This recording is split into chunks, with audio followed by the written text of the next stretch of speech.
বিশেষ করে যারা ঢাকা থাকো, তো তোমার তো আসা যাওয়ার কোনো ঝামেলা নাই। যারা ঢাকা থাকো তুমি অবশ্যই সবগুলো এক্সাম পার্টিসিপেট করার ট্রাই করবা। আর যারা অন্য জেলা শহরে থাকো, তোমার পক্ষে যদি পসিবল হয় ঢাকা তোমার থাকা খাওয়া যদি পসিবল হয়, সেক্ষেত্রে আমি বলবো তুমি ঢাকায় চলে আসো। কারণ প্রত্যেক সপ্তাহে কোথাও না কোথাও পরীক্ষা হবে। তুমি যদি অনেকগুলো পরীক্ষা দাও, তখন তুমি নিজেই একটা কাবিল হয়ে যাবা, নিজেই বুঝে যাবা কোন জায়গায় কি আছে না আছে। সো এক্সামে পার্টিসিপেট করার মতো ভালো প্রস্তুতি হয় না। পড়বা আর পরীক্ষা দিবা, পড়বার পরীক্ষা দিবা, দেখবা একটা ইনশাল্লাহ একটা জায়গায় হয়ে যাবে। তো এত বেশি জায়গাতে হয়ে যাবে, তখন তুমি নিজে কনফিউজ হয়ে যাবে কোথায় জয়েন করবা আর কোথায় জয়েন করবা না, নিজের মধ্যে একটা কনফিউশন ক্রিয়েট হবে। ওকে, আমি তোমাদেরকে যদি বলি যে আহ, আমরা যদি 9 রুট বের করতে বলি, তাহলে কত হবে রেজাল্ট? 9 রুট বের করতে বলি, তাইলে আমাদের 3 হবে, আবার -3ও হইতে পারে, তাই না? ওকে, সো আমাদের +-3 হতে পারে, রাইট? আচ্ছা, এখানে একটা ঝামেলা আছে, সেটা আমি একটু সবাইকে বলি নেই। আসলে √9 সমান শুধু 3 হয়, হ্যাঁ, √9 সমান কোনো -3 হয় না। যেটা ইকুয়েশন যদি থাকে যে x² যদি 9 হয়, সেক্ষেত্রে x এর মান হতে পারে +-3, হ্যাঁ। তো এটা একটু তোমার এটা খুব একটা তোমার ছোটখাটো এরকম পার্থক্য আছে, এটা নিয়ে খুব ওরিড হওয়ার কিছু নাই, হ্যাঁ। আমরা √9 +-3 বলবো। যদি √9 কখনো +-3, সেটা সঠিক না, হ্যাঁ। সঠিকটা হচ্ছে যদি সমীকরণ থাকে x² যদি 9 হয়, তখন x এর মান +-3, ঠিক আছে? ওই ক্ষেত্রে সঠিক হবে। আচ্ছা, তারপর আমরা এটাকে সঠিকভাবে ধরে নিব, কারণ আমরা ছোটবেলা থেকে এরকম ভাবে আমরা করে আসছি। তো এখন √9 যদি +-3 হয়, এখন তুমি তাহলে 3 কে যদি বড় করে দাও, 3 কে যদি বড় করে দাও, তাও তুমি 9 পাবা। আবার -3 কে যদি তুমি বড় করে দাও, তাও তুমি কি পাবা? তুমি 9 পাবা, রাইট? আমরা রুট করার পরে যেটা পাচ্ছি তাকে আবার বর্গ করে দিলে আবার আগের সংখ্যাটা আমরা পেয়ে যাব। এখন আমি তোমাকে যদি বলি যে -9 এর রুট কত, তাহলে আনসার লিখো তো। -9 এর রুট বের করো। যারা বিজ্ঞান বিভাগের আছো, তুমি এখানের মধ্যে অবশ্যই জটিল কিছু লিখবে না, তুমি এমনি নর্মাল কিছু হয় কিনা সেটা ট্রাই করো। না হলে বলছো 3 হবে -9 এর রুট। আচ্ছা, -9 এর রুট যদি 3 হয়, নাফিসা, -3 তোমার হচ্ছে যদি রুট যদি 3 হয়, তা 3 কে বড় করলে কি আবার -9 পাবো? পাবো না। তৃপ্তি বলছো -3। আচ্ছা তৃপ্তি, তাহলে -3 যদি হয়, তো -3 কে বড় করলে কি আমরা -9 পাবো? হুম, পাবো? পাবো না, তাই না? তার মানে নেগেটিভ সংখ্যার কোনো রুট হয় না, মানে বাস্তবে কোনো রুট হয় না, অবাস্তব ভাবে রুট হইতে পারে। তার মানে আমরা চারপাশে যে সংখ্যাগুলো দেখি, তার মধ্যে সংখ্যাগুলো এরকম কিছু আছে আমাদের। আমরা এখানে দুটো নেগেটিভ সংখ্যা রুট আনছি, পজিটিভ সংখ্যা রুট আনছি, আমরা একটা 3 আনছি, 3/10 আনছি, -7 0। মোটামুটি এই টাইপসের সংখ্যা আমরা আমাদের চারপাশে দেখি। সো এই সংখ্যাগুলোর মধ্যে যেটা আমাদের √16 বা √9, সরি √9 বা √16, এইগুলোর আমরা বাস্তব কোনো মান নাই, কারণ নেগেটিভ সংখ্যার বাস্তবে কোনো রুট হয় না। এগুলোকে আমরা বলতে পারি অবাস্তব সংখ্যা। অবাস্তব সংখ্যার একটা নাম হচ্ছে জটিল সংখ্যা।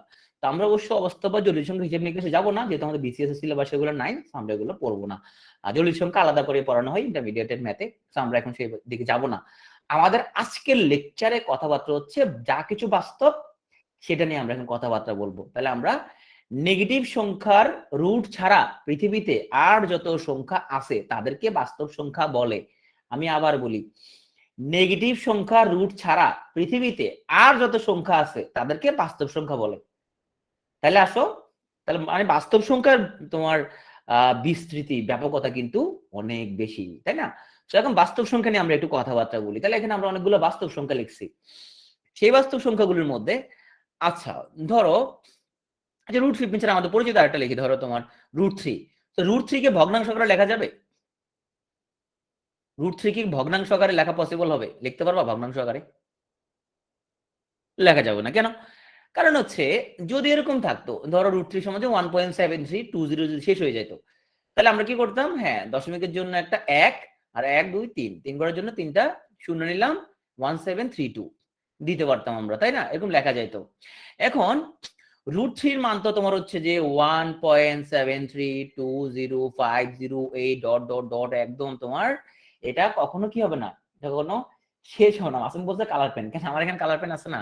তো আমি কি, আমার মধ্যে কি কালার নাই? মাসুম তোমার কি মনে হয়, আমার মধ্যে কালার নাই মনে হয়?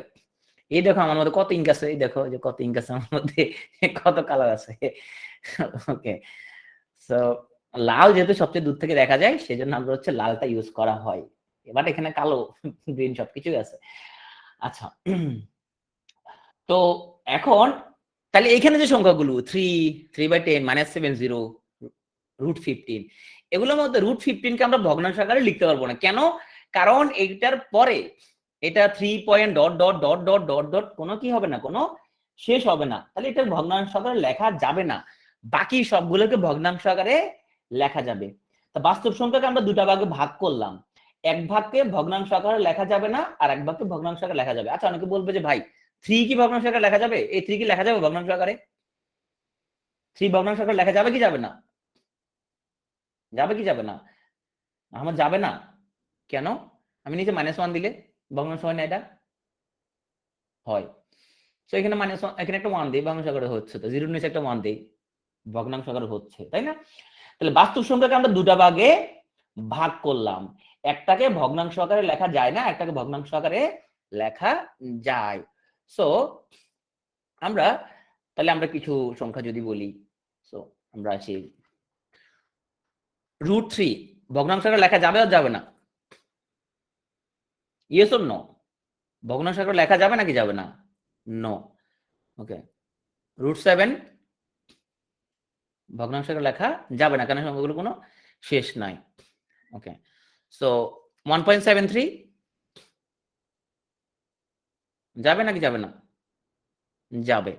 সো 1.73, 21, 21, 21, 21, 21, 21, 21 আস্তে আস্তে আস্তে আসতেই থাকবে। ভগ্নাংশ আকারে লেখা যাবে নাকি যাবে না? স্পেস বাউন্ড বলতে যাবে না। আচ্ছা, স্পেস বাউন্ড এখানে দেখো, এই 21, 21 যদিও কোনো শেষ নাই, কিন্তু এটা ভগ্নাংশ আকারে লেখা যাবে। কেন? কারণ এটাকে 1.73, এই যে 21 বারবার একই জিনিস বারবার আসতেছে, তাকে আমরা বলতে পারি পৌনঃপুনিক, বারবার আসতেছে। আর পৌনঃপুনিক গুলোকে কিন্তু ভগ্নাংশ আকারে কনভার্ট করা যায়। আমি যদি তোমাকে যদি বলি যে তোমার 20/3 এটা সমান কি হবে? এটা সমান হবে তোমার 6 দশমিক, এরপরে কি 6 আসতেই থাকবে, তাই না? তার মানে লেখা যাবে 6.6 পৌনঃপুনিক, তাই না? ওকে, তাহলে পৌনঃপুনিকে কিন্তু ওকে স্পেস বাউন্ড বলছে যে তোমার হচ্ছে যে ওটারও লেখা যাবে, রিপিটেশন হচ্ছে ও লেখা যাবে। হচ্ছে আমরা একটু দেখি তো, তাহলে হচ্ছে যে আমরা √3 তোমার হচ্ছে যে টু 100 প্লেস। আচ্ছা, দেখো তো স্পেস বাউন্ড, আচ্ছা একটু বড় করতে হয় না? দেখো তো, দেখো √3 মান দেখো তো 1.732050807756887729। কোন রিপিটেশন আছে? কোন রিপিটেশন আছে? কত করে পর্যন্ত যাবা তুমি? দেখো তুমি যাইতেই থাকবো, যাইতেই থাকবা, কোনো রিপিটেশন নাই কিন্তু। হ্যাঁ, কোনো রিপিটেশন নাই, তুমি যা শেষ করতে পারবে না যায় যায়। হ্যাঁ, পৃথিবীর সব জল শেষ হয়ে যাবে। তবে এইটা হ্যাঁ, আমরা একটা ইংরেজি সাহিত্যের মধ্যে পড়ছি না, ওই যে তোমার পৃথিবীর সব জল যদি কালি হতো তাহলে তোমার আমার প্রেমের কথা শেষ হতো না। এটা কিন্তু এখানে সত্যি, তাই না? যে পৃথিবীর সব জল যদি কালি হইতো তাইলেও তুমি √3 মান লেখা কি করতে পারবে না, শেষ করতে পারবে না। √5 এর মান লেখা শেষ করতে পারবে না। পায়ের মান কি লিখে শেষ করা যাবে? পায়ের মান লিখে শেষ করা যাবে? পায়ের মান লেখাও এরকম শেষ করা যাবে না। পায়ের মান বিলিয়ন বিলিয়ন ট্রিলিয়ন ট্রিলিয়ন ঘর কিন্তু মানুষ কম্পিউটার দিয়া বাড়ি করে ফেলছে, এটার মান শেষ করা যাবে না। এই যেগুলার মান শেষ করা যাবে না, দশমিক আকারে তুমি কিভাবে লিখবা? তাহলে পরে আমরা যেটা বুঝলাম যে বাস্তব সংখ্যাকে আমরা দুটা ক্যাটাগরিতে ভাগ করতে পারি। একটা ক্যাটাগরিকে ভগ্নাংশ আকারে লেখা যাবে না, আর একটা ক্যাটাগরিকে ভগ্নাংশ আকারে লেখা যাবে। যেগুলাকে ভগ্নাংশ আকারে লেখা যাবে না মানে ওগুলার কোনো শিকড় খুঁজে পাওয়া যাইতেছে না। হ্যাঁ, এই ধরো আমরা 1.73, এটা কি, এটা দশমিকের জন্য 1, 2 ঘরের জন্য 0, 173। হ্যাঁ, তাইলে এটার কি আছে? এটা তলা খুঁজে পাইছি, আমরা মূল খুঁজে পাইছি না? মূল খুঁজে পাওয়া গেছে এটা। হ্যাঁ, কিন্তু এই রুটওয়ালা এই সংখ্যাগুলোর কোনো মূল খুঁজে পাওয়া যায় না, এগুলোকে অমূলদ সংখ্যা বলে। তাহলে যেগুলোর মূল নাই সেগুলো অমূলদ, ভগ্নাংশ আকারে লেখা যায় না সেগুলোকে বলা হয় অমূলদ সংখ্যা, আর যেগুলোকে ভগ্নাংশ আকারে লেখা যায় সেগুলো হচ্ছে মূলদ সংখ্যা। তাহলে আমাদের এই যে 3, 10/3, -7, 0 এগুলো সবগুলো হচ্ছে মূলদ সংখ্যা, আর √15, √5, √3 এগুলো হচ্ছে অমূলদ সংখ্যা। আমাকে বলতো √4 কি মূলদ সংখ্যা না অমূলদ সংখ্যা? √4 মূলদ নাকি অমূলদ? √4 মূলদ সংখ্যা, রাইট। তাহলে মূলদ সংখ্যার মধ্যে কি কি থাকতে পারে? মূলদ সংখ্যার মধ্যে থাকতে পারে এরকম ভগ্নাংশ আকারে থাকতে পারে সরাসরি, এরকম পজিটিভ সংখ্যা থাকতে পারে, নেগেটিভ সংখ্যা থাকতে পারে, হ্যাঁ, শূন্য থাকতে পারে। এগুলো সবগুলো হচ্ছে কি সংখ্যা? মূলদ সংখ্যা। তাহলে মূলদ সংখ্যাকে আমরা এখন ভাগ করব। মূলদ সংখ্যার দুই ভাগ করলাম, এগুলো হচ্ছে পূর্ণ সংখ্যা, এগুলো হচ্ছে পূর্ণ সংখ্যা, আর এটা হচ্ছে ভগ্নাংশ। তো মূলদ সংখ্যাকে আমরা আবার দুটো ভাগে ভাগ করলাম। আতিকুজ্জামান বলছে পৌনঃপুনিককে মূলদ সংখ্যা। ওকে আতিকুজ্জামান, পৌনঃপুনিককে কি আমরা ভগ্নাংশ লিখতে পারি নাকি পারি না? পারি নাকি পারি না? পারি। যদি পারি তাহলে মূলদ সংখ্যা। মেজামিন বল ভগ্নাংশ লিখতে পারি না, কেন লিখতে পারি না মেজামিন? পৌনঃপুনিককে ভগ্নাংশ আকারে লিখতে পারি আমরা, সো পৌনঃপুনিক হচ্ছে মূলদ সংখ্যা। ওকে, এখন আমরা একটু তাহলে পূর্ণ সংখ্যা নিয়ে যদি কথাবার্তা বলি, তাহলে এখানে কি হইতে পারে আমাদের বলছে, হ্যাঁ যেগুলো মূল হতে পারে সেগুলো মূলদ সংখ্যা। ওকে, আমি একটু কাগজ নিলাম।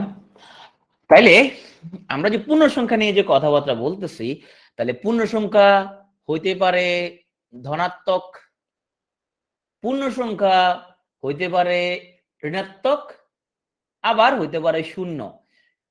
শূন্য ধনাত্মক না ঋণাত্মক না, সে নিউট্রাল, সে একদম মাঝখানে বসে আছে সে। তাহলে ধনাত্মক পূর্ণ সংখ্যা কারা কারা?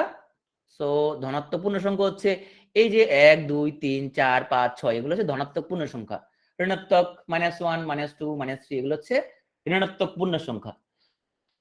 ধনাত্মক পূর্ণ সংখ্যার এখন ধর আমি যদি মাসুমকে জিজ্ঞেস করি, মাসুম তোমার কজন গার্লফ্রেন্ড আছে? মাসুম হয়তো বলবো ভাই আমার 3টা গার্লফ্রেন্ড আছে বা 4টা আছে, হ্যাঁ, বা 5টা গার্লফ্রেন্ড আছে, এরকম বলতে পারবে। মাসুম কিন্তু বলতে পারবে না যে আমার হচ্ছে ভাই 2.5 পিস গার্লফ্রেন্ড আছে, এরকম বলা যাবে? এরকম বলা যাবে না, 2.5 পিস তো হয় না, তাই না? তো 1.5 পিস এরকম হবে না। হ্যাঁ হইতে পারে হয়তো 2জন গার্লফ্রেন্ড আর একজন জাস্ট ফ্রেন্ড, জাস্ট ফ্রেন্ডকে অনেক সময় হাফ গার্লফ্রেন্ড বলা হয়, সেরকম হলে হইতে পারে, কিন্তু সেটা তো আসলে রিয়াল না, না? তো তাইলে তার মানে এগুলো স্বাভাবিক, 1, 2, 3, 4 এগুলো সব স্বাভাবিক এগুলো, তাই না?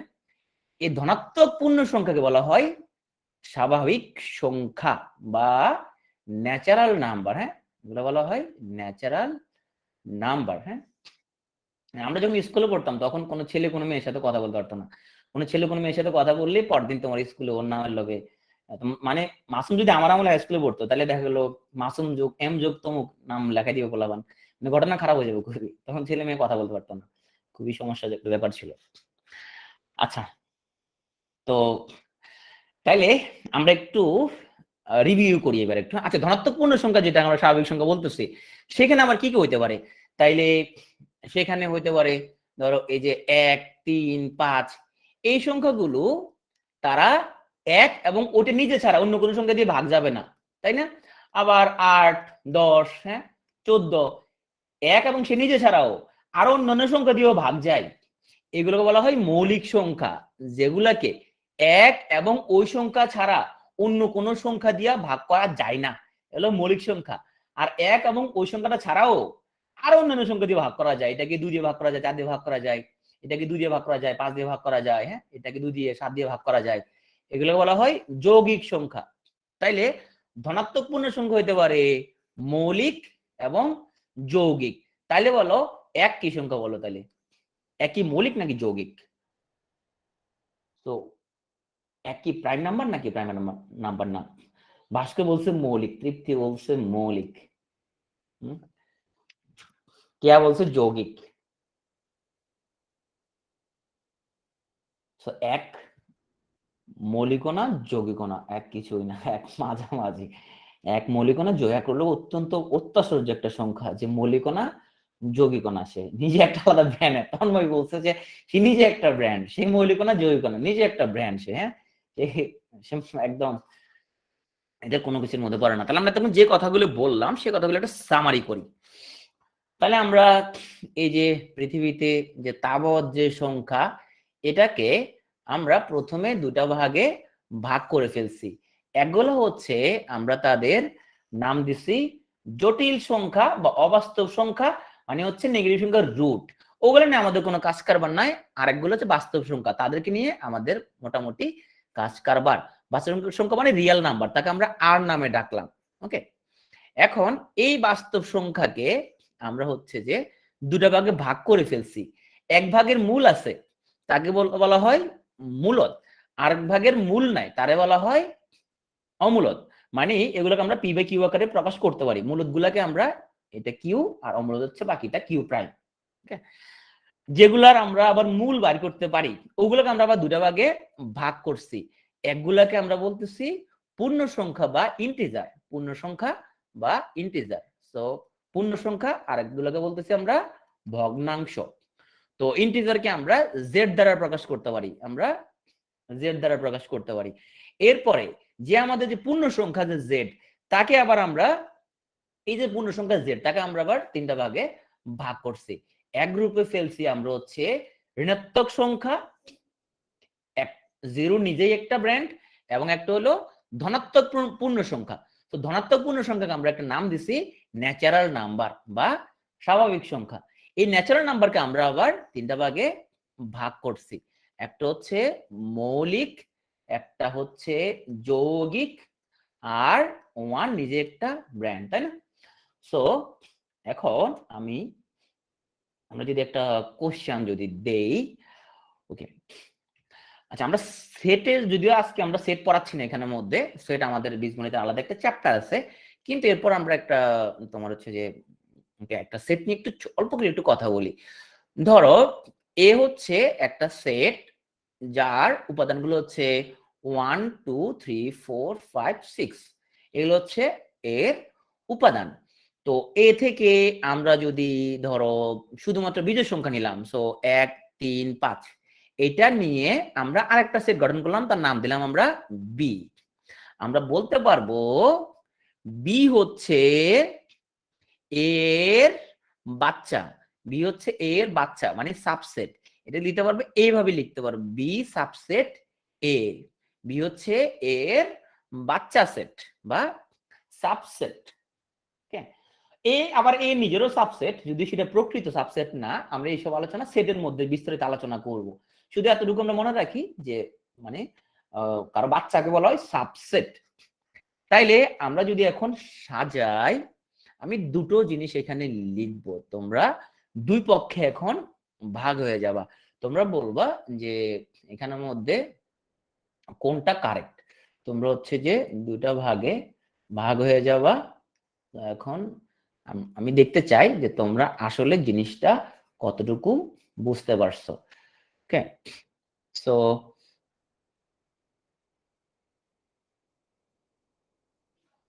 আরেকটা হচ্ছে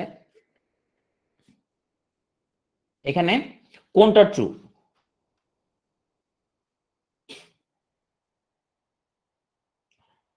কোনটা ট্রু এখানের মধ্যে?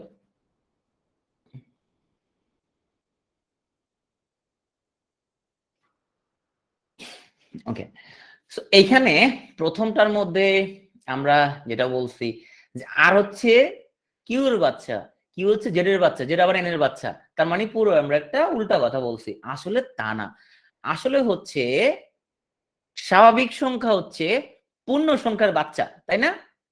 সে হচ্ছে যে পূর্ণ সংখ্যার বাচ্চা, এটা হলো স্বাভাবিক সংখ্যা মানে কি ধনাত্মক পূর্ণ সংখ্যা, সে হচ্ছে পূর্ণ সংখ্যার বাচ্চা। পূর্ণ সংখ্যা আবার মূলদ সংখ্যার বাচ্চা, মূলদ সংখ্যা আবার রিয়েল নাম্বারের বাচ্চা। তাইলে সেকেন্ডটা হচ্ছে আমাদের কারেক্ট। ওকে, রাশেদ অর্ণব বলছে নজর কারা, হ্যাঁ খুব সুন্দর একটা কথা বলছে, নজর কারা। তাহলে আমরা আশা করি আমরা জিনিসপত্রগুলো ক্লিয়ার হলাম। কক্সবাজারের আইসে নাকি ছিল? মাইক্রোফোন অন করিও না, মাইক্রোফোন অন করে পরে দেখা গেল তোমরা কি আলাপ সালাপ করে সেগুলো আমরা সব শুনে যাবো। হ্যাঁ, আচ্ছা ঠিক আছে, আমি একটু অফ করে দিলাম মাইক্রোফোন।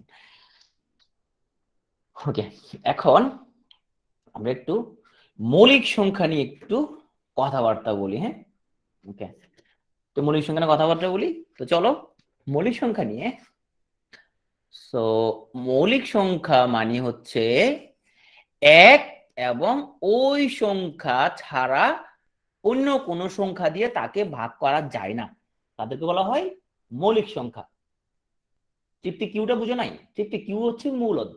মূলদকে আমরা কিউ দ্বারা প্রকাশ করি। হ্যাঁ, মূলদকে কিউ আকার প্রকাশ আমরা করতে পারি। হ্যাঁ, আজকে একটা আচ্ছা দেখি আজকে আমরা ব্রেক দিব কি দিব না, আমরা পড়া কদ্দুর রাখা সেটার উপর ডিপেন্ড করবে। অনেক লম্বা একটা চ্যাপ্টার রিয়েল নাম্বার আসলে। ওকে, সো আমরা আসি এখন। হাই, আমার কাগজ শেষ যাচ্ছে বারবার, বোঝা যাচ্ছে যে সে আমাদেরকে। এখন আসো আমরা মৌলিক সংখ্যা নিয়ে আমরা একটু কথাবার্তা বলি। আমরা যদি এগুলো ছোটবেলায় এইসব কথাবার্তার সাথে পরিচিত, মৌলিক সংখ্যা আমরা কি কি আছে আমরা পরিচিত। আমরা যদি দেখি আমাদের প্রথমে 1 থেকে 10 পর্যন্ত কি কি মৌলিক সংখ্যা আছে। 1 থেকে 10 পর্যন্ত মৌলিক সংখ্যা আছে আমাদের কি কি? 2 আছে, 3 আছে, 5 আছে, 7 আছে।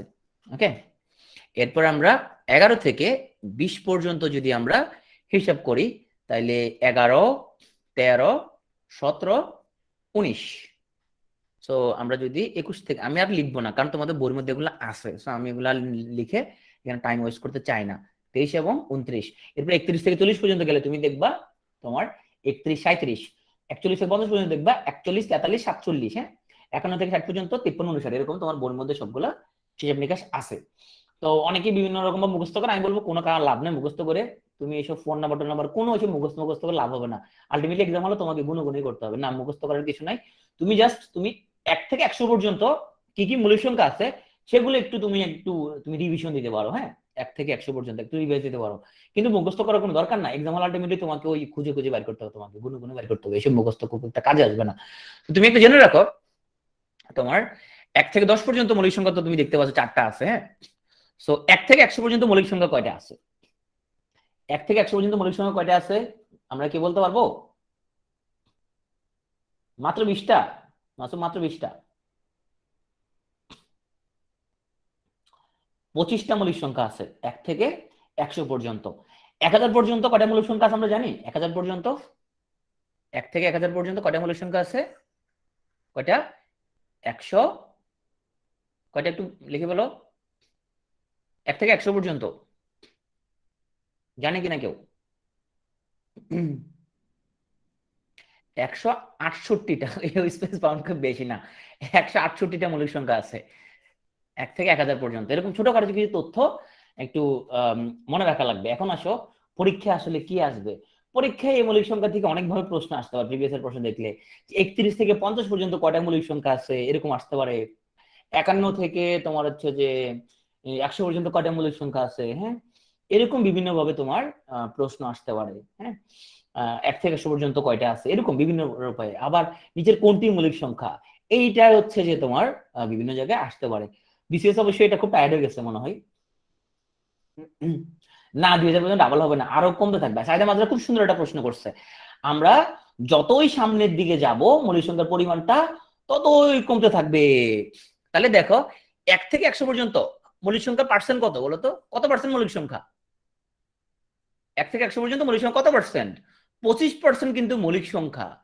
1 থেকে 1000-এর মধ্যে কত পার্সেন্ট মৌলিক সংখ্যা? 16.8% মৌলিক সংখ্যা। তো তুমি যত সামনের দিকে যাবা মৌলিক সংখ্যা পার্সেন্টেজটা তত কমতে থাকবে। এমন একটা সীমা কি পাওয়া পসিবল যার পর আর কোনো মৌলিক সংখ্যা পাওয়া যাবে না?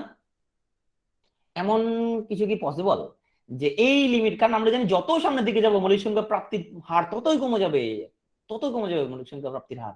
এমন কোন লিমিট কি পসিবল যার পরে কোনো মৌলিক সংখ্যা নাই? এমন কোনো লিমিট পসিবল না যার পরে কোনো মৌলিক সংখ্যা নাই। এটা পিয়েদা ফার্মা, উনি একজন গণিতবিদ এবং আইনজীবী, উনি কিন্তু অনেক আগেই কিন্তু এটা প্রমাণ করে দিয়ে গেছেন যে আমরা এমন কোনো লিমিট পাবো না যার পরে কোনো মৌলিক সংখ্যা নাই। এমন কোনো লিমিট নাই। হ্যাঁ, আমরা মৌলিক সংখ্যা পাইতেই থাকবো, খুব কমে যাবে প্রাপ্তির হারটা, কিন্তু মৌলিক সংখ্যা পাইতেই থাকবো, কোনো শেষ নাই কোনো।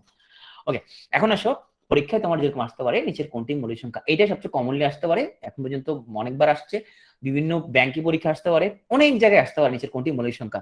চলো মৌলিক সংখ্যা জানার জন্য আমাদের কোনো সূত্র নাই আসলে, এখন পর্যন্ত কোনো সূত্রের মাধ্যমে মৌলিক সংখ্যাকে আবদ্ধ করা যায় নাই। তোমার আমি কয়েকটা সূত্র দেখাইছিলাম, যারা রেকর্ড ক্লাসটা দেখছো সেখানে আমি কয়েকটা সূত্রের কথা বলছিলাম। বিভিন্ন সায়েন্টিস্ট চেষ্টা করছে সূত্রের মধ্যে আনার জন্য, বাট কেউ সক্ষম হয় নাই। রেকর্ড ক্লাসের মধ্যে আমি অনেকগুলো সূত্র নিয়ে কথা বলছিলাম, সেটা রেকর্ডটা দেখো দেখো তোমরা। এখন আমরা মূলত কথা বলবো যে তুমি কিভাবে বাইর করবা।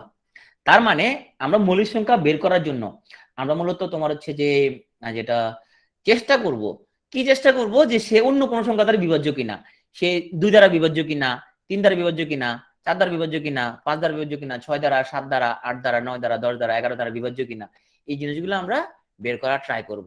যদি দেখতে পাই সে এক এবং ওই সংখ্যা ছাড়া অন্য একটা সংখ্যা দ্বারা বিভাজ্য, তখন তাকে আর মৌলিক সংখ্যা বলা যাবে না। সো বিভাজ্যতার সূত্রগুলো আমাদের একটু জেনে রাখা ভালো, আমাদের নরমাল আমাদের হিসাব নিকাশে অনেক সহায়তা করবে। তো প্রথমে আসো 2 দ্বারা বিভাজ্য। তো 2 দ্বারা বিভাজ্য খুবই সোজা, আমরা জানি যে সংখ্যাটা জোড় সংখ্যা সেটা হচ্ছে 2 দ্বারা বিভাজ্য। জোড় সংখ্যা শেষে শূন্য থাকে অথবা কোনো জোড় থাকে, তাই না? তো যে কোনো জোড় সংখ্যা 2 দ্বারা বিভাজ্য, এটা আমরা জানি। এখন আসো আমরা যদি বলি এখন 3 দ্বারা বিভাজ্যতা আসি আমরা, আসো। আচ্ছা, তো 5, 2, 3, 4, 6, 7। এখন আমাকে যদি বড় একটা সংখ্যা বলা হয় যে এটা 3 দ্বারা বিভাজ্য কিনা, তো যদি এরকম হয় যে কোন সংখ্যা 3 দ্বারা বিভাজ্য কিনা, তুমি যেটা করবা এখানে সবগুলো অঙ্ক যোগ করে দিবা। সবগুলো অঙ্ক যোগ করলে যোগফল যদি 3 দ্বারা বিভাজ্য হয়, তাহলে ওই পুরো সংখ্যাটাই 3 দ্বারা বিভাজ্য। তাহলে এটা যোগ করলে কত? সবগুলো অঙ্ক 6, 7, 13, 13, 4, 17, 17, 3, 20, 20 2, 22, 22, 5 হচ্ছে 27, 27, 34, 34, 38, 40। সো বিভাজ্য না। আচ্ছা, এখন এরকম যোগ না করে তুমি তোমাকে আরেকটা আমি জিনিস বলি, হ্যাঁ, ধরো এরকম 40 যোগ করা তো অনেক সময় ঝামেলা, হ্যাঁ, যোগ না করে আরেকটা ব্যাপার বলি। তুমি এরকমও করতে পারো, তুমি যেখানে 3-এর যোগফল মিলবে সেগুলো কেটে দিবা। 4 দিয়ে 6, হ্যাঁ, 4 দিয়ে 6 ভাগ যায়, 3 দ্বারা ভাগ যায়, তাই না? কাটে দাও, এটা কাটে দাও, 3 কাটে দাও, 6 কাটে দাও, হ্যাঁ, ওকে। 7, 5, 12, তাহলে 12 ভাগ যায়, কেটে দাও, হ্যাঁ। 4 দিয়ে 6 সো কেটে দাও, আর শুধু 7 থাকে, 3 দ্বারা ভাগ যায়, যায় না, সো পুরো সংখ্যা 3 দ্বারা ভাগ যাবে না। অনেকেই বুঝতে পারো না এখনো, মানে আমি জিনিসটা আসলে যোগই, আমি যোগটা করলাম না আর কি, আমি অল্প অল্প অল্প অল্প করে যোগ যোগ করে করে জিনিসটা আমি ক্যান্সেল করে দিছি। ভাস্কর, ওকে আরেকবার বলতেছিলাম, ধরো আমি হচ্ছে যে এরকম পুরোটা আমি হচ্ছে যোগ না করে, ধরো আমি হচ্ছে যে একটু একটু করে তোমার হচ্ছে যে যোগ করলাম। আমাকে বলে পুরো সংখ্যাটা 3 দ্বারা ভাগ যায় কিনা, আমি প্রথম ধাপে এই 6 আর 6 কাটে দিলাম, এগুলো 3 দ্বারা ভাগ যায়, হ্যাঁ, ওকে। চোখের সামনে যেটা বলবো ওটাই তুমি কাটে দাও। এই যে 7, 5, 12 ভাগ যায় 3 দ্বারা, কাটে দাও, যায়। 5 আর 9 কাটে দাও, হ্যাঁ। 8, 7, 15 3 দ্বারা ভাগ যায়, যায়। তুমি দেখো পুরো সংখ্যাটা 3 দ্বারা ভাগ যায়। যদি কিছু থেকে যায় যা ভাগ যাবে না 3 দ্বারা, তাহলে বুঝবা যে এটা 3 দ্বারা ভাগ যাবে না। এমনও বুঝতে পারি না অনেকের জন্য, মানে আমি হচ্ছে পুরোটা যোগ না করে আমি একটু একটু যোগ করতেছি, একটু একটু যোগ করে ওটা কেটে দিচ্ছি, একটু একটু যোগ করে কেটে দিচ্ছি, হ্যাঁ, একটু একটু যোগ করে কেটে দিচ্ছি আর কি, আমি পুরোটা যোগ করতেছি না আর কি আমি। সৌমিনী বলছে বুঝে নাই। সৌমিনী এখানে যেটা মানে সহজ জিনিসটা হচ্ছে যে তুমি সামনে শুধু 3 দ্বারা মানে মিললে কেটে দিবা।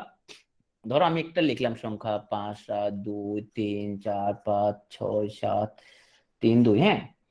তুমি এখানে প্রথমে এখানে সামনে যতগুলো তোমার 3 আলা পরে তুমি কেটে দিবে, এটা বাচ্চাদের অবশ্য, বাচ্চাদের শেখানোর জন্য খুব সুন্দর সিস্টেম। এই 3 দ্বারা ভাগ যায়, এগুলো কেটে দাও, হ্যাঁ, কেটে দাও। এখানে 7, 5, 12 মিলছে না, তাহলে কেটে দাও। 3 দ্বারা ভাগ যায়, মিলছে, দাও, কেটে দাও। 2, 4 দিয়ে 6 মিলছে 3 দ্বারা, কেটে দাও। 5, 6, 11 হয় নাই, 11 লোকে 7 যোগ করো 18 মিলছে, কেটে দাও। আর 2 থেকে যায় লাস্টে, তাহলে ভাগ যাবে না, ওকে। হ্যাঁ, 9 দ্বারা ডিভিসিবিলিটি করতে হলে তুমি তখন 9, 9, 9 করে কাটতে হবে, ওকে। আচ্ছা, ঠিক আছে। এখন আসো আমরা হচ্ছে যে আমি তোমাদেরকে যেরকম পড়াই, আমি ওর বাচ্চাদের পড়াই, মানে ও যে যে শূন্যতে পড়ে, যারা 1-এ পড়ে ওদেরকে পড়াই। ওদেরকে পড়াইতে আবার ওদেরকে নানা টেকনিক বের করতে হয়, হ্যাঁ, ওরা আবার তোমার পড়তে চায় না সহজে, ওদের বিভিন্ন টেকনিক করে করে পড়াইতে হয়। ওদের যোগ শেখানোর জন্য আবার টেকনিক আছে, বিয়োগ শেখানোর জন্য টেকনিক আছে, আবার নর্মাল সিস্টেম ওরা শিখতে চায় না। আমি এরা কি বলবো জানো, কবে একটা অন্য একটা সিস্টেমে দেখো তো, আমি পরে যে কনফিউজ হয়ে যাই, কিরে শালা আমি তো এমনি শিখে আসি ছোটবেলায়, কয় এমনি না, তুমি অন্য একটা সিস্টেমে দেখো তো, কয় তুমি পারো না অন্য কোনো সিস্টেমে, কয় একটা সিস্টেম শুধু পারো।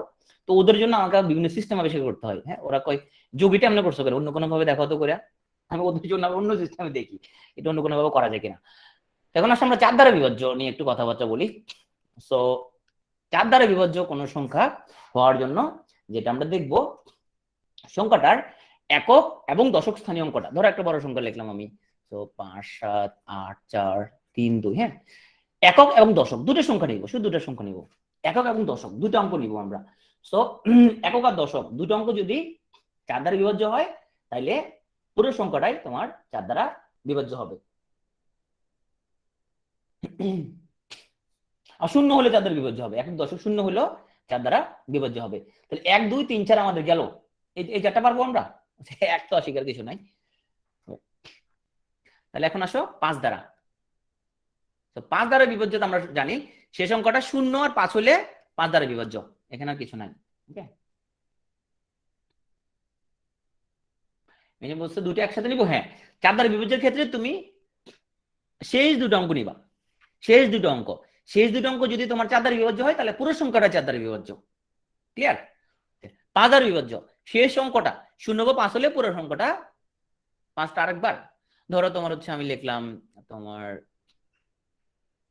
পুরোটা লিখলাম, শেষ সংখ্যাটা 5, তাহলে 5 দ্বারা বিভাজ্য, শেষ সংখ্যাটা 0, তাহলে 5 দ্বারা বিভাজ্য, আর শেষ সংখ্যাটা ধরো 1, 5 দ্বারা বিভাজ্য না, শেষ সংখ্যাটা 5 বা 0 হলে সেটা 5 দ্বারা বিভাজ্য। ঠিক আছে? ওকে, সো এখন আসো আমরা হচ্ছে যে আর কোন সংখ্যাকে তুমি খুব ইজিলি 5 দ্বারা ভাগফল তোমার যদি লাগে, তুমি খুব ইজিলি কিছু নিয়ম দ্বারা লিখতে পারো।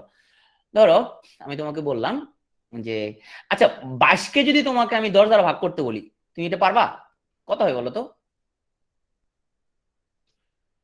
22কে যদি বলি 10 দ্বারা ভাগ করে ফেলো, তুমি ইজিলি লিখে ফেলছো, এটা 2.2 হবে, কারণ আমি তোমাকে এগুলো বলছি যে শেষ ডিজিট হচ্ছে যে যদি 0, সো এখানের মধ্যে আমরা হচ্ছে যে দশমিককে একবার বামে এনে দিচ্ছি, ইজিলি আমরা জিনিসটা বুঝতে পারি। তো আমি যদি বলি তোমাকে 22কে 5 দ্বারা ভাগ করো, তাহলে আমরা অনেক চিন্তা ভাবনা করা লাগতেছে, যদি এমন হইতো যে চিন্তা ভাবনা করা লাগতেছে না, তাহলে বিষয়টা সুবিধা হতো, তাই না? চিন্তা করাটা অনেক কঠিন, চিন্তা যদি না করতে চাও তুমি, তাহলে তুমি কি করবা, ধরো 22কে 5 দ্বারা ভাগ করা যেই কথা, 22 ইন্টু 2 ভাগ 10, সেম কথা তাই না? সেম কথা না? সেম কথা। তাহলে এখন তুমি বুঝতে পারতেছো যে এখানে 22 দুগুণ হচ্ছে 44, 44, তাই 0 জন একবার আগে তুমি দশমিক দিয়ে দিছো, তাই না? তার মানে একটা জিনিস বুঝতে পারলা যে কোন সংখ্যাকে 5 দ্বারা ভাগ করতে হলে যদি তুমি এক চান্সে কোনো চিন্তা না করে রেজাল্ট লিখতে চাও, ওই সংখ্যাটাকে ডাবল করে একবার আগে দশমিক দিয়ে দিবা। তার আমি তোমাকে বললাম যে এখন তুমি হচ্ছে যে 27 ভাগ 5, তখন তুমি কি করবা, 27কে ডাবল করো, 27 দুগুণে 54, একবার আগে দশমিক দাও, হয়ে গেল, তাই না? 5 দ্বারা ডিভিসিবিলিটি থেকে আমরা অনেক অনেক সুবিধা পাই, রাইট? আমি যদি তোমাকে বলি যে তাহলে তুমি বের করো যে 36কে 5 দ্বারা ভাগ করো, 36কে 5 দ্বারা ভাগ করো, তো তুমি ইজিলি বের করতে পারছো, 34 দুগুণে 72, একবার আগে দশমিক দিয়ে দাও। হ্যাঁ, যে কোনো সংখ্যাকে ডাবল করে তুমি একবার আগে দশমিক দিলে এটা 5 দ্বারা বিভাজ্য হয়ে যাবে, ঠিক না? ওকে, এগুলো তোমার কাজে লাগবে কেন? কারণ বিশেষ পরীক্ষাতে কোনো ক্যালকুলেটর নাই, তাহলে পরে তুমি এরকম ছোটখাটো জিনিসপত্র তোমার অনেক কাজে আসবে, বাট এগুলো এমনি প্র্যাকটিক্যাল লাইফে খুব একটা কাজ আসে না, কারণ তুমি তেমনি নর্মালি ক্যালকুলেটর ইউজ করে তুমি করতে পারো। হ্যাঁ, আবার একটু মেজামাইন, আমরা বলছি যে কোন সংখ্যাকে 5 দ্বারা ভাগ করলে রেজাল্ট কত হয়, এটা তো এখান থেকে বোঝা যাচ্ছে না। 22কে 5 দ্বারা ভাগ করা মানে কি? 22কে 5 দ্বারা ভাগ করা মানে 22 এর ডাবলকে 10 দ্বারা ভাগ করা, রাইট? 22 এর ডাবলকে 10 দ্বারা ভাগ করা, এটাই তো। 10 দ্বারা ভাগ করা মানে কি? এক ঘর আগে তুমি দশমিক দিয়ে দেয়া। তাহলে আমি যদি বলা হয় 27কে 5 দ্বারা ভাগ করো, তাহলে 27 এর ডাবল হলো 54, 10 দ্বারা ভাগ করা মানে এক ঘর আগে দশমিক দিয়ে দিলাম। তাহলে যে কোনো সংখ্যাকে, ধরো আমি বললাম যে 123কে 5 দ্বারা ভাগ করলে কত হবে, তাহলে তুমি লেখো 123 দুগুণে 246, এক ঘর আগে দশমিক দাও, শেষ, হয়ে গেল। আচ্ছা, তো এখন আসো আমরা 5 দ্বারা বিভাজ্য বুঝছি, এখন 6 দ্বারা বিভাজ্যতা আসি। 6 দ্বারা ভাগ যেতে হবে, 6 দ্বারা বিভাজ্য। হ্যাঁ, তো এখন আসো আমরা কোন সংখ্যাকে 2 এবং 3 উভয়টা দ্বারা যদি ভাগ করতে পারি, সেটা 6 দ্বারা বিভাজ্য। সোজা কথাই যে সকল জোড় সংখ্যা, কি বলছিলাম, 2 এবং 3 দুইটা দ্বারা ভাগ যাইতে হবে, তাহলে সেটা 6 দ্বারা বিভাজ্য হবে। তো 2 দ্বারা বিভাজ্য মানে কি? জোড় সংখ্যা। তার মানে যে সকল জোড় সংখ্যা 3 দ্বারা বিভাজ্য সেই সংখ্যাটা 6 দ্বারা বিভাজ্য। আবার বলি, যে সকল জোড় সংখ্যা 3 দ্বারা ভাগ করা যাবে সেগুলোকে 6 দ্বারা ভাগ করা যাবে। সো আমি লিখলাম এখানে ধরো 318। প্রথমত এটা জোড় সংখ্যা, আবার 3 দ্বারা ভাগ যায় কিনা, যায়। তো 3 কাটো, 18 3 দ্বারা ভাগ যায়, তাহলে পুরোটা 3 দ্বারা ভাগ যায়। জোড় সংখ্যা এবং 3 দ্বারা ভাগ যায়, সুতরাং অবশ্যই 6 দ্বারা ভাগ যাবে। জোড় সংখ্যা এবং 3 দ্বারা ভাগ যায়, সেটা অবশ্যই 6 দ্বারা ভাগ যাবে। ক্লিয়ার? ওকে, এখন আসো 7 দ্বারা ভাগ যাবে যে তুমি কি বুঝবা 7 দ্বারা বিভাজ্যটা। তো 7 দ্বারা বিভাজ্যতার জন্য তোমার হচ্ছে যে অনেকগুলো সূত্র আছে এখানের মধ্যে, তুমি এটা নিয়ে অনেকভাবে তোমার হচ্ছে যে প্লে করা যায়। প্রথমত তুমি তো 7 এর নামটা পারো, তাই না? 7 7 2 14 21 28 35। তারপরে তুমি এক দুই যেতে যেতে তোমার হচ্ছে যে অনেক দূর যেতে পারবা। এখন প্রবলেমটা হয়ে যাবে, তো ছোটখাটো গুলো তুমি হচ্ছে যে ধরো ভাগ করে তুমি বের করে ফেলতে পারবা, তাই না? ছোট ছোট যেগুলো 2 অঙ্কের, যেগুলো 2 অঙ্কের জন্য কোনো টেকনিকের কোনো প্রয়োজন নাই। 3 অঙ্ক থেকে আসলে আমরা টেকনিক দিই। 3 অঙ্ক থেকে ধরো 854, এটা 7 দ্বারা ভাগ যাবে কিনা। আচ্ছা, 7 এর জন্য কিন্তু অনেকগুলো সূত্র আছে, আমি জাস্ট একটা একটা কয়েকটা বলি, দুই একটা বলি এখানের মধ্যে। তাহলে এখানে শেষ অঙ্কটা কত? 4। শেষটাকে ডাবল করো, শেষটাকে ডাবল করো, ডাবল করলে কত হয়? 8 হয়। 8টা বাকিটা থেকে তুমি বিয়োগ করো, তাহলে বাকি যে দুইটা আছে ওখান থেকে 8 বিয়োগ করো। তার 8 বিয়োগ করলে কত হয়?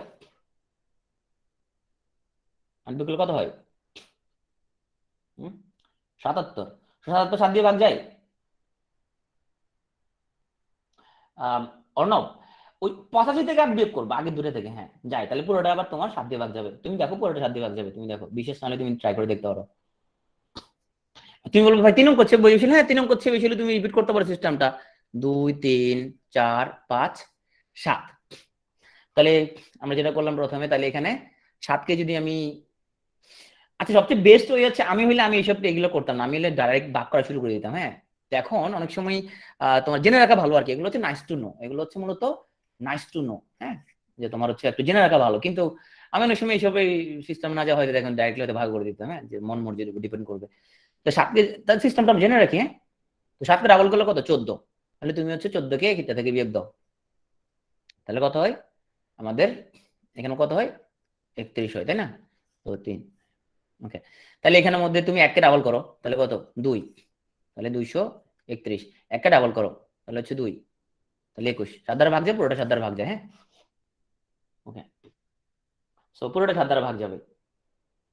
তা 7-এর সিস্টেমটা হচ্ছে আসলে তোমার আরো অনেকগুলো সিস্টেম আছে 7-এর। অনেক বড় একটা সংখ্যা লিখলাম, সে আমি বললাম যে জাস্ট নাইস টু নো আর কি এগুলো। হ্যাঁ, আমি বললাম যে পুরো সংখ্যা 7 দ্বারা ভাগ যাবে কিনা। 7-এর সিস্টেমটা হচ্ছে তিনটা তিনটা করে ব্লক করতে হবে। তিনটা তিনটা ব্লক করতে হবে, এইটা এইটা এইটা আর লাস্টে 2 থাকে। হ্যাঁ, তো এটা প্লাস, এটা মাইনাস, এটা প্লাস, এটা মাইনাস, সবগুলো যোগ বিয়োগ করে যে রেজাল্টটা হবে। 4 অঙ্ক বেস্ট হলে ওই যে ওই সূত্রটা অ্যাপ্লাই করতে পারো তুমি, সেই ডিজিটটা তুমি হচ্ছে যে ডাবল করে বিয়োগ করো বাকি তিনটা থেকে, আবার করতে থাকবা। এই যে দেখো এখানের মধ্যে আমি 5 অঙ্ক নিচ্ছি, সে 7কে ডাবল করছে 14। হ্যাঁ, যদি বিয়োগ করলাম তাহলে এই 4 অঙ্ক চলে আসলো, 4 অঙ্ক শেষটাকে ডাবল করলাম, তাহলে 2 বিয়োগ করলাম 3 অঙ্ক হয়ে গেল। এই 1কে আবার 2 মারলাম, আর বিয়োগ করলাম 2 অঙ্ক হয়ে গেল, 7 দ্বারা ভাগ যায়। ওকে, সো এটা হলো 7-এর লাস্ট ট্রিক্স, হলো এরকম যে প্লাস মাইনাস প্লাস মাইনাস। তুমি সবগুলো প্লাস মাইনাস করে যদি 7 দ্বারা ভাগ যায় পুরো জিনিসটা, তাহলে 7 দ্বারা ভাগ যাবে। আচ্ছা, 7 ইজ নট ইম্পর্টেন্ট, 8 হলো ইম্পর্টেন্ট। 8, কোন সংখ্যার শেষ 3টা অঙ্ক যদি শূন্য হয় অথবা 8 দ্বারা ভাগ যায়। আবার বলি, শেষ 3টা অঙ্ক, শেষ 3টা অঙ্ক, তো শেষ 3টা অঙ্ক, কোন সংখ্যার শেষ 3টা অঙ্ক যদি শূন্য হয় অথবা 8 দ্বারা ভাগ যায়, তাহলে পুরো সংখ্যাটা 8 দ্বারা বিভাজ্য হবে। ওকে, এখন আসো 9 দ্বারা বিভাজ্যতা। 9 দ্বারা বিভাজ্যতা, 9 দ্বারা অতিনের সূত্র এখানের মধ্যে সবগুলো যোগ করলে যদি 9 দ্বারা ভাগ যায়, তাহলে 9 দ্বারা ভাগ যাবে। তাহলে তুমি কাটিং কুটিং করতে পারো। হ্যাঁ, কাটিং কুটিং করেও তুমি করতে পারো। এক্সাম্পল, ওকে, ধরো 378, তাহলে কত হয়? যোগ করলে কত? যোগ করলে 18 হয়, তাই না? 18 9 দ্বারা ভাগ যায়, পুরো সংখ্যা 9 দ্বারা ভাগ যাবে। 9 আর 3 সেম, যে যোগফল যদি 9 দ্বারা ভাগ যায়, পুরোটা 9 দ্বারা ভাগ যাবে। আসো এখন হচ্ছে যে তোমাকে প্রাইমারি স্কুলের বাচ্চা পড়াও নাকি এখানে কেউ? 8 এর একটা, ধরো আমি হচ্ছে যে ওকে 8 এর একটা, ধরো হচ্ছে যে 5 3 7 4 2 4 8। হ্যাঁ, ওকে, তাহলে এখানে লাস্টে 3টা 8 দ্বারা ভাগ যায় না, 248, তাহলে পুরো সংখ্যাটা 8 দ্বারা ভাগ যাবে। তাছাড়া প্রাইমারি স্কুলে পড়ো না বাচ্চা, ঠিক আছে, প্রাইমারি স্কুল বাচ্চা পড়াইলে তোমার সেক্ষেত্রে কাজে লাগবে এই জিনিসগুলো। আচ্ছা, অন্যদেরও কাজে লাগবে। সো শুনো, পৃথিবীতে কোনো কিছু কাজে লাগে না এমন কিছু নয়, হ্যাঁ, সবকিছু কাজে লাগবে। 11 দ্বারা বিভাজ্যতা আসো। 11 দ্বারা বিভাজ্য সেজন্য খুবই সহজ। তুমি যেটা করবা, ধরো এখানের মধ্যে 5 9 0। সো আচ্ছা, আমি বইতে যে অঙ্কটা আছে সেটা লিখি। 5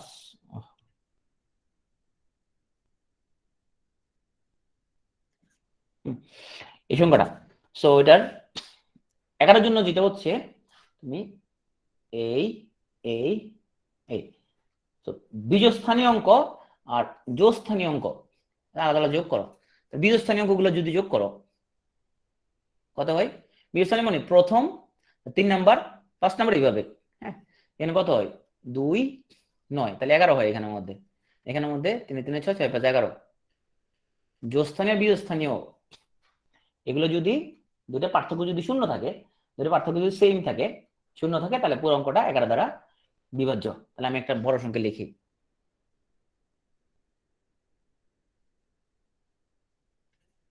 বলো এটা 11 দ্বারা বিভাজ্য কিনা।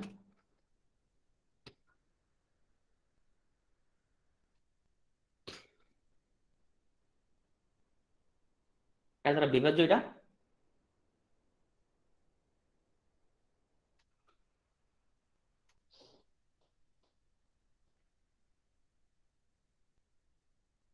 তো কি করবে তুমি? 7 2 9, 9 2 11, 11 3 14, 14 5 হচ্ছে 19। এবার 3 6 3 9, 9 4 13, 13 7 20। তার মানে এটা 11 দ্বারা বিভাজ্য না। হ্যাঁ, ওকে, তো আমরা 11 পর্যন্ত জানলে হয়েছে, আর জানা লাগবে না। এই পর্যন্ত জানলেই তুমি অনেক কিছু বাইর করে ফেলতে পারবা। হ্যাঁ, যে 12 দ্বারা ভাগ যাবে কিনা আমরা ইজিলি বুঝতে পারবো।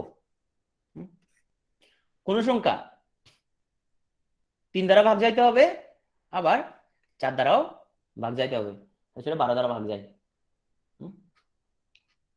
14 দ্বারা কোন সংখ্যা 2 দ্বারা ভাগ যাইতে হবে, 7 দ্বারা ভাগ যাইতে হবে, তাহলে সেটা 14 দ্বারা ভাগ যাবে। ওকে, এবার আমরা আসলে কিছু গুরুত্বপূর্ণ জিনিস নিয়ে কথাবার্তা বলি। সেটা হচ্ছে দুটো ইভেন নাম্বার, সো দুটো জোড় সংখ্যা, জোড় প্লাস জোড়, যোগফল কি হবে? জোড় নাকি বিজোড়?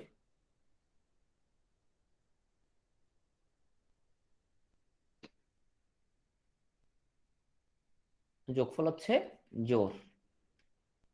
দুটা বিজোড়, এগুলো কিন্তু খুব দামি পড়া, কিন্তু এগুলা কিন্তু খুবই দামি পড়া। সো দুটা বিজোড় সংখ্যা যোগফল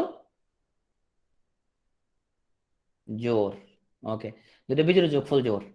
সো একটা জোড় একটা বিজোড়, জোড় প্লাস বিজোড় কি হবে? জোড় প্লাস বিজোড় ইকুয়াল টু বিজোড়। ওকে, তাহলে আসো যে জোড় ইন্টু জোড়, জোড় ইন্টু জোড়, জোড় ইন্টু জোড় কি হবে? জোড়ই হবে। এখন আসো বিজোড় ইন্টু বিজোড়, তাহলে কি হবে বলো? সবাই এটা কমেন্টে লিখো, বিজোড় ইন্টু বিজোড়, বিজোড় ইন্টু বিজোড় ইকুয়াল টু। তো শাহানা বলছো জোড়, শাহানা তুমি আমাকে একটা করে দেখাও। যারা যারা বিজোড় এবং বিজোড় গুণ করে জোড় পাবে, আমি ওরে কি বলবো, ওরে কি খাওয়াবো? ওরে আমি একদম স্ট্যাচু অফ লিবার্টি নিয়ে যাই, আবার আমি কাচ্চি খাওয়াবো। দুটা বিজোড়ের গুণফল যদি কেউ জোর প্রমাণ করতে পারে, সার্ভার সার্ভার বাইরে কিন্তু জোর হয়ে গেছে। আচ্ছা, সার্ভার বাইরে আমি স্ট্যাচু অফ লিবার্টি নিচে কাচ্চি খাবো, কথা দিলাম। তবে আপনি আমাকে দেখান দুটা বিজোড় সংখ্যা। ওকে, দুটা বিজোড় সংখ্যার গুণফল অলওয়েজ বিজোড় সংখ্যা হবে। ওকে, এখন আসো আমরা আমাদের এই পর্যন্ত আমরা অনেক বেসিক আলোচনা করে গেলাম। এখন আসো আমি তোমাদের বাস্তব সংখ্যার একটা কথা বলি। বাস্তব সংখ্যাতে চেষ্টা করবো অপশন টেস্ট করে তোমার যা করার করে ফেলার। হ্যাঁ, বাস্তব সংখ্যা অপশন টেস্ট করে যদি তুমি সব করে ফেলতে পারো। স্লাইড কোন এগুলো স্লাইড দিব? হ্যাঁ, এগুলো তো বোর্ডে লিখছে রে ভাই, এগুলো মুছে গেছে স্লাইড, এগুলো তো এই সাদা হয়ে গেছে, দেখো মুছে গেছে। এগুলো এগুলো তো ইয়াতে তোমার হচ্ছে বইতে আছে এগুলো। হ্যাঁ, বইতে আছে এগুলো। তো চলো আমরা একটু কি বলছি, তুমি চাইলে বাস্তব সংখ্যার অনেকগুলো প্রবলেম তুমি ঠিক আছে তুমি হিসাব নিকাশ করে করতে পারো, কিন্তু এই হিসাব নিকাশ করা প্রিলির জন্য খুব সুইটেবল হবে না। যেমন এরকম তোমার বিভিন্ন অঙ্কের প্রশ্ন আসতে পারে। তো তার আগে আমি একটা বলি একটা অঙ্ক কিভাবে ফরমেশন হয়। হ্যাঁ, ধরো আমি একটা সংখ্যা লিখলাম 84, তাহলে এখানে দুটো সংখ্যা আছে, একটা হচ্ছে একক স্থানীয় অঙ্ক, আর একটা হচ্ছে দশক স্থানীয় অঙ্ক। এখানে যদি আমি একটা সংখ্যা লিখতাম সেটাকে আমরা বলতাম কি শতক স্থানীয় অঙ্ক বলতাম, তাই না? এক দশ শতক এভাবে আমরা বলি। তাইলে এই সংখ্যাটা ফরমেশনটা আসলে কি হয়েছে, ফরমেশনটা হচ্ছে 1 ইন্টু যদি শতক স্থানীয় অঙ্ক তাহলে 1 ইন্টু শতক, প্লাস 8 যদি দশক স্থানীয় অঙ্ক তাহলে 8 ইন্টু দশক, প্লাস 4 যদি একক স্থানীয় অঙ্ক তাহলে 4 ইন্টু একক, এইভাবে, তাই না? নাকি এটা দ্বিমত আছে কোনো? 1 ইন্টু একক স্থানীয় অঙ্ক, 10 ইন্টু দশক স্থানীয়, 100 ইন্টু শতক স্থানীয়, তাই না? এইভাবে একটা সংখ্যার ফরমেশন হয়। তাইলে পরে আমাকে বলো একটা সংখ্যার একক স্থানীয় অঙ্ক হচ্ছে এক্স আর দশক স্থানীয় অঙ্ক হচ্ছে ওয়াই, তাহলে পরে সংখ্যাটা কত হবে দ্রুত কমেন্টে লিখে বলো। একক স্থানীয় অঙ্ক যদি এক্স হয়, দশক স্থানীয় যদি ওয়াই হয়, দ্রুত কমেন্টে লিখে বলো।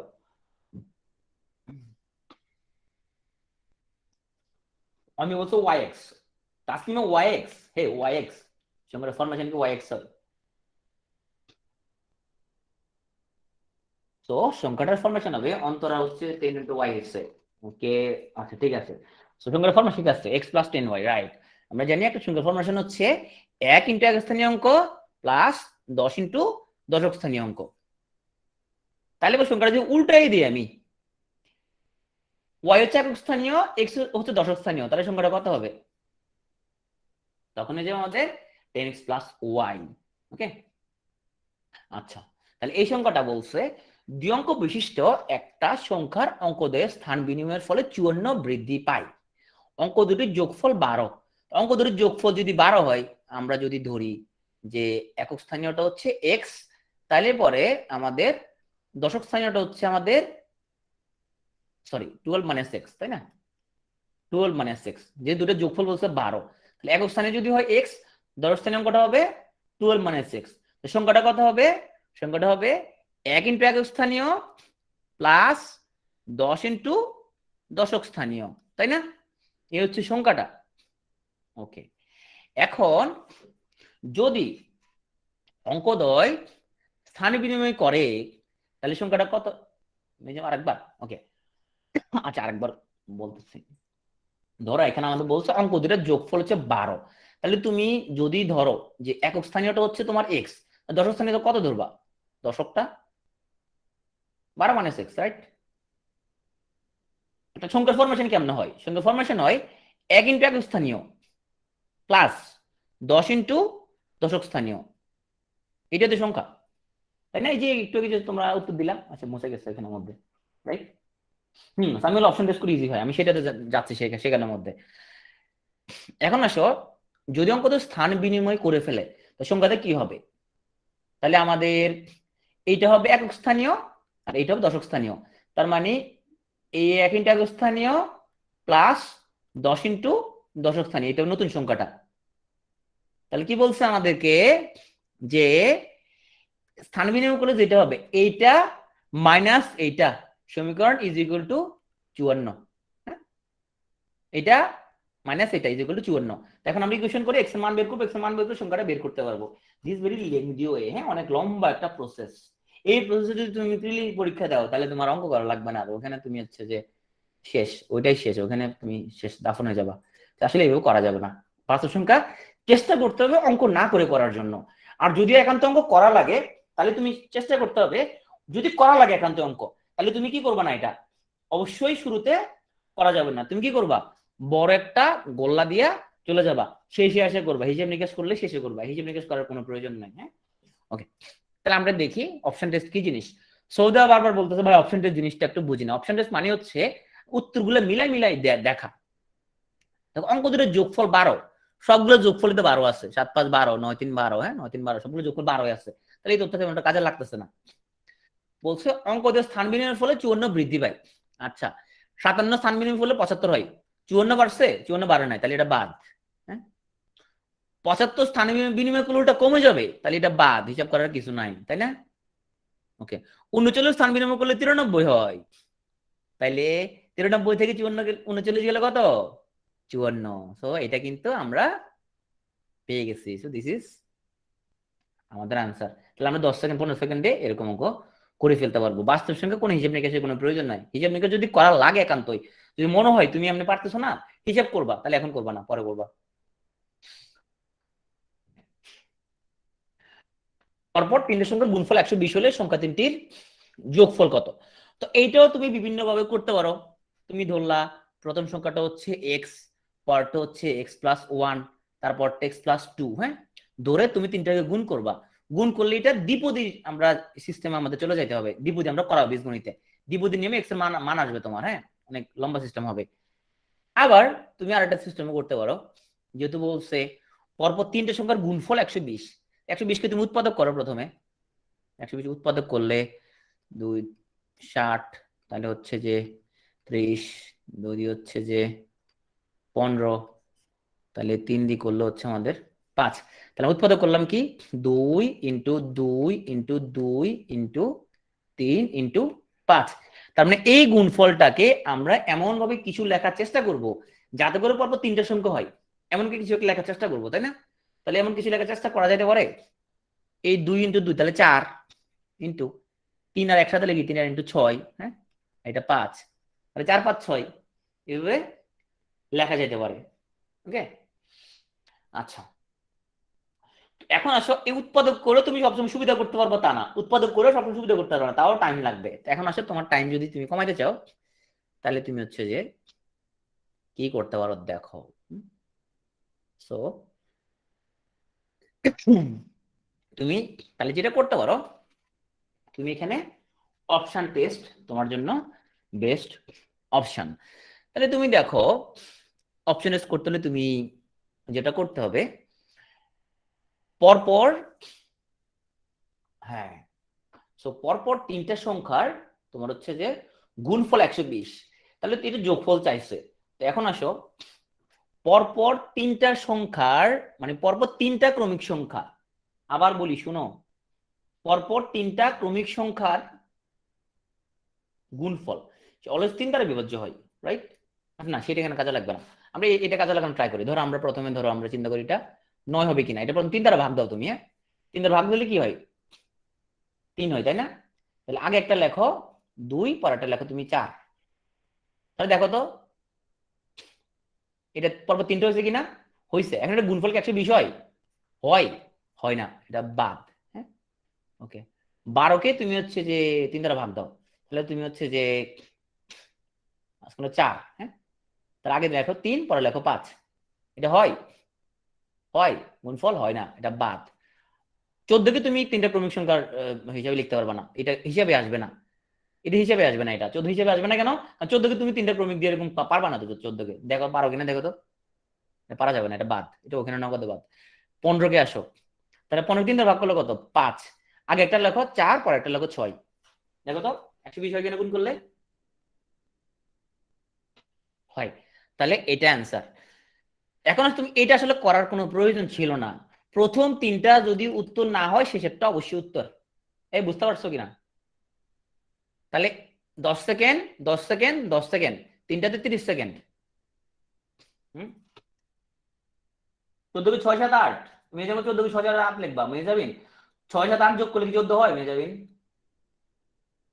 6 7 8 কি 14 হয়? 14কে তুমি তিনটা ক্রমিক সংখ্যা যোগ করেছো কি লিখবা।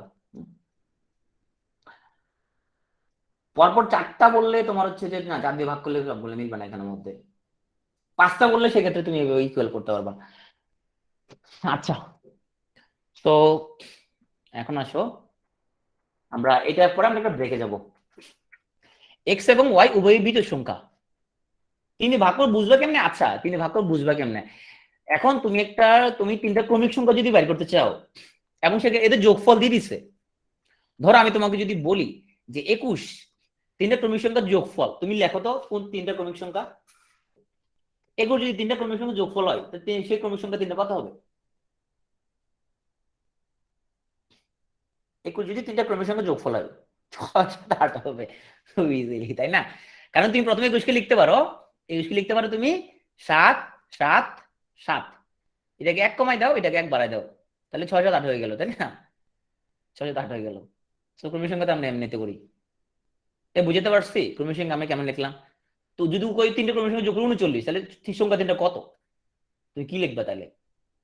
3টা ক্রমের সংখ্যা যোগফল 39, তাহলে কত হবে তোমার? কত হবে তাহলে? 3টা ক্রমের সংখ্যা যোগফল 12 13 14, হ্যাঁ, অন্য কোনো কিছু হওয়ার কোনো ওয়ে নাই, হ্যাঁ, আর অন্য কোনো কিছু হওয়ার কোনো উপায় নেই, এটাই হবে, অন্য কিছু ওয়ে নাই কোনো। ওকে, সো আমরা এটা একটা আনসার দিই। এক্স এবং ওয়াই উভয় বিজোড় সংখ্যা হলে কোনটা জোড়? সবাই কমেন্টে লিখো, তারপর আমরা ব্রেকে যাব। এক্স এবং ওয়াই উভয় বিজোড় সংখ্যা হলে কোনটা জোড় হবে?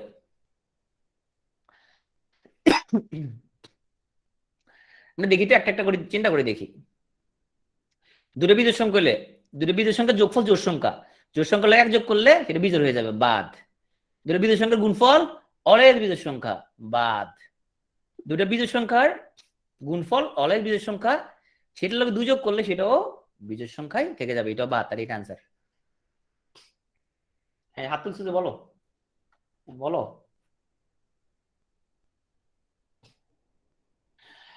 ঠিক আছে, অনেক পড়া হয়েছে, পড়তে পড়তে ক্ষুধা লেগে গেছে, আমরা একটু খাওয়া দাওয়া করে আসি। আমাদের আগে খাওয়া দাওয়া, পরে পড়াশোনা হবে, অনেক পড়াশোনা হয়েছে।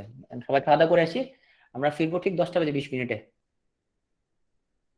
খাওয়া দাওয়া করে আসি সবাই, অনেক পড়া হয়েছে।